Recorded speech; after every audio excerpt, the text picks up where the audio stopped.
The day I put on my old work shoes again at 60. I didn't expect applause. I expected maybe a little pride. But what I got instead was something far uglier. I got hatred. And not from strangers. From my own family. I still remember the look on my son's face when I told him I'd gotten a job again. His smile didn't reach his eyes. It was the kind of smile people give when they're already planning how to stop you. My name is Diane Carter, and I'm 60 years old. I live in Columbus, Ohio, in a small 2-bedroom house that used to feel warm and full of life. Now, it mostly feels quiet. The kind of quiet that settles in after you've spent your whole life raising other people and suddenly realize no one is raising you. I was married for 34 years to my husband, Frank. He wasn't a monster. He wasn't a hero either. He was just a man who believed the world owed him comfort and that I was responsible for providing it. Frank passed away 2 years ago after a sudden stroke. And when he died, people brought casseroles and sympathy cards. They told me, "At least you have your children." I believed them. My son Eric is 37. He's married to Melissa, a woman who always hugged me too lightly, like she didn't want to get her sleeves wrinkled. They have 2 kids, my grandbabies, Sophie and Caleb, who I love more than words can explain.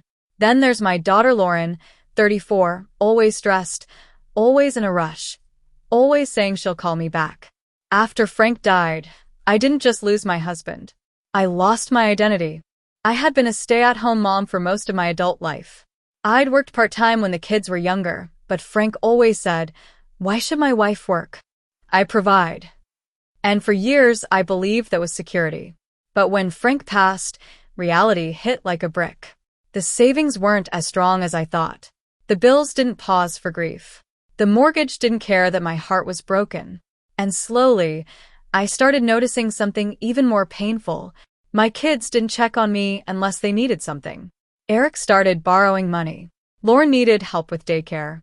Melissa asked me to watch the kids just for a few hours, which always turned into the whole weekend. I was giving and giving until one day I looked at my bank account and realized I was running out of time. And then, on a rainy Tuesday morning, I saw a sign outside a small medical clinic near downtown Columbus. My hands shook as I stared at those words. Because deep down, something inside me whispered, "This could save you." And that whisper was the moment my family decided I was no longer useful. Because when a woman like me stops being convenient, she becomes dangerous. I didn't tell anyone at first. Not because I was ashamed, but because I wanted something that belonged only to me for once. Something I didn't have to explain, justify, or apologize for. The clinic was called Riverside Family Health, tucked between a dentist office and a small pharmacy. The building smelled like hand sanitizer and old coffee, but to me it smelled like freedom. The manager, Mrs. Patricia Green, was a firm woman in her late 50s with silver hair and sharp eyes. She studied my resume, then looked up at me and asked, "Diane, how long has it been since you worked?" I swallowed hard. "Almost 20 years, I admitted." She leaned back in her chair, silent for a moment, and I expected her to smile politely and reject me. Instead, she nodded slowly. "You raised a family. That's work. Real work. You show up tomorrow morning at 8. I walked out of that clinic holding the job offer letter like it was a winning lottery ticket. That night, I stood in front of my bathroom mirror, brushing my hair, staring at my own face. Older now, tired, but for the first time in years, I didn't look invisible. The next morning, I wore a simple navy blouse, black pants, and a pair of shoes that pinched my toes. I didn't care. My heart felt too full to notice pain. For 2 weeks, I learned everything quickly. Scheduling appointments, answering phones, filing paperwork, greeting patients with a warm smile. Some of the older patients even said things like, "Honey, you have such a calming voice." And every time they said it, I felt my chest swell with pride. Then came the mistake. The mistake was telling my son. Eric came over one Sunday afternoon, holding Caleb on his hip, talking about how expensive groceries had become. Melissa sat on my couch scrolling her phone, like she was bored of breathing. I poured iced tea and casually said, "Oh, by the way, I got a part-time job." The room went quiet. Eric blinked. A job? Why? I chuckled nervously. Well, I needed something to do. And I could use the extra money. Melissa's head snapped up like I'd insulted her. A job, she repeated, her voice sharper than it needed to be. At your age. Eric leaned forward, elbows on his knees, eyes narrowing. Mom, are you serious right now? Who's going to watch the kids when we need help? There it was. Not congratulations. Not I'm proud of you. Not even are you okay?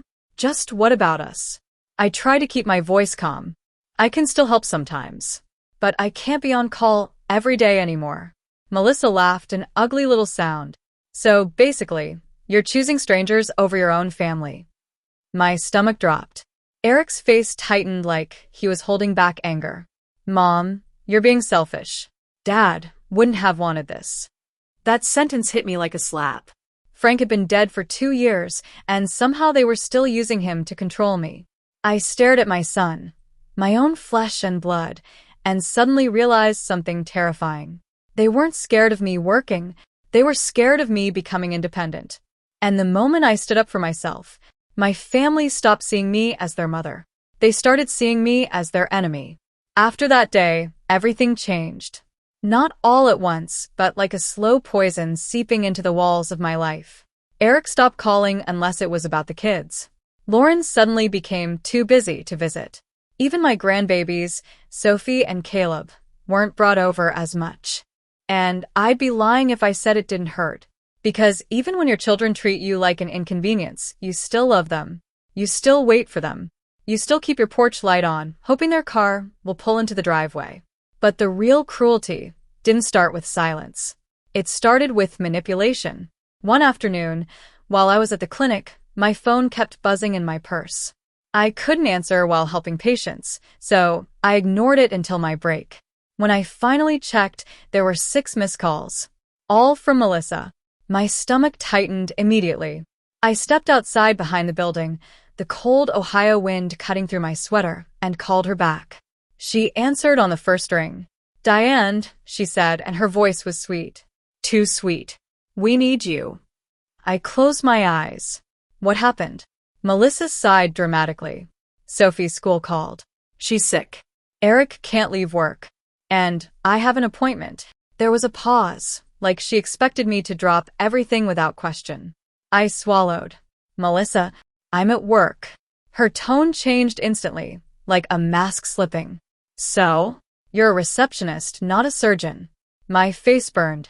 I can't just walk out, I said firmly. I have responsibilities now. She scoffed. Responsibilities? Diane, please. Your real responsibility is family. I felt something inside me crack. Not loudly, just quietly like glass splitting under pressure. That evening, Eric showed up at my house unannounced. No kids. No smile. Just anger. He stood in my doorway like he owned the place, his jaw tight, his hands clenched. You embarrassed Melissa today, he said. I blinked, stunned. Excuse me? She had to cancel her appointment because you refused to help. Do you know how selfish that is? I stared at him, my heart pounding. I was working, Eric. He stepped closer, then quit. The word hung in the air like a command. I actually laughed, but it came out shaky. Quit? Eric, I need this job. He folded his arms. Need it for what? You have a house. You get survivor benefits. You're fine. I wanted to scream. Instead, I whispered, You don't know my finances. His eyes narrowed. Then let me handle them. That's when I felt true fear. Not because he raised his voice, but because his expression looked calculating, like he was already planning something. A few days later, I came home from work and found a folder sitting on my kitchen table. Inside were printed documents, bank statements, mortgage papers, and a sticky note in Melissa's handwriting that made my blood run cold. If you won't put family first, we'll make sure you don't have a choice. My hand started shaking so badly, I nearly dropped the papers, because suddenly I realized they weren't just angry anymore. They were trying to take control of my life. And I had no idea how far they were willing to go. But I was about to find out. The next day, Diane secured her bank accounts and met with a lawyer to protect her home and savings. When Eric and Melissa realized they could no longer control her finances, their attitude changed overnight. Diane looked them straight in the eyes and said, "I'm your mother, not your servant." For the first time in years, she chose her dignity over their demands. And that's when she truly became free.